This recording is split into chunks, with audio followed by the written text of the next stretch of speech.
Okay, so I wanted to kind of show you where the equations come from. And equations are apples. Do not forget that. The equations that this is expressed in. Well, this length, let's call this displacement. So this meters, let's say this is because that's what we work with. We've been working with a whole lot so far. So in this case, let's just say that's displacement. There's other ways to write this. Like, I'll show you a couple actually. So this displacement could, of course, be delta x, or you could even like do kinematic equations or something that works out to that. But for right now, let's just call it delta x. It could also be something like, think about it, it could be the circumference of a circle. We haven't really gotten to that as much yet. So 2 pi radius. I just want to show you how the radius works in. Anything like that. But let's just kind of think of it as just like from here to there right now.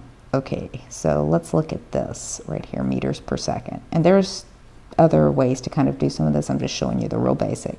So this you remember is velocity or speed. Let's just look at it as velocity. Okay, and that would be, look, it's just, remember, meters. Let's just use delta x for that. And then time, delta x over time, that's your velocity. See how I'm kind of like using this to kind of translate into this. All right, well, meters over second squared, remember, that's acceleration. A can be acceleration due to gravity too, but let's just look at it this way. And that would be, remember, that's your velocity over your time. See how it's just building one after the other? Like that went there, that went there. Okay, so, and there's ways to manipulate this and other ways to write it, just again, doing the basics. Okay, so let's look at force. That is your mass. Notice I'm not setting anything that's orange equal to apple, only apples equal to apples. Mass times acceleration. And I should have written this first. That's your force.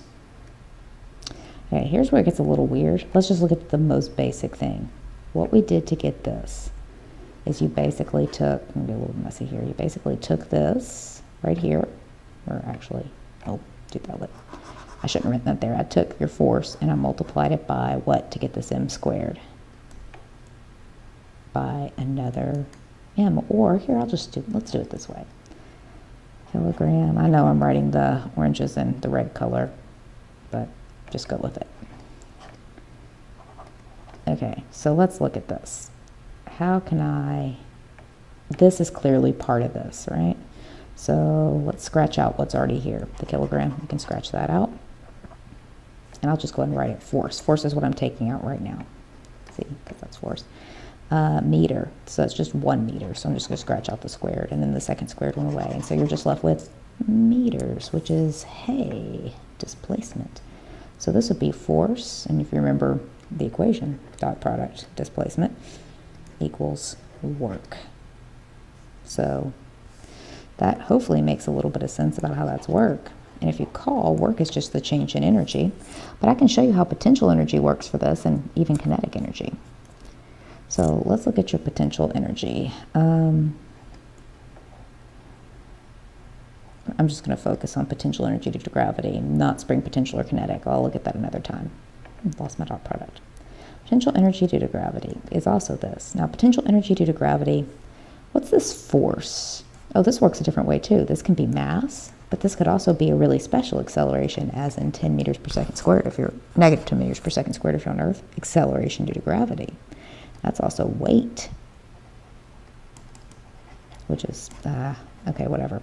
Weight, which is, you know, your force on Earth. So this could be your weight, right? So that would be a Newton, or your kilogram meter per second, right? Or here, I'll just do this again.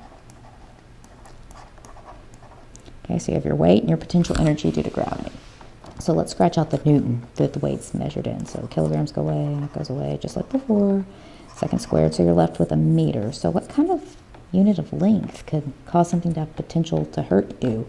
Like if you held it up above your head like really high. Oh, hey, it's height. See? Works out. Okay, so that's how the basics, that's how you can get equations from it. We'll show you this. I just want to do this. Kinetic energy's equation, and this has a little bit of more stuff to it, but it's 1/2 what we'll call math speed squared, but that's still measured in meters per second. Let's look at this. Your mass is kilograms.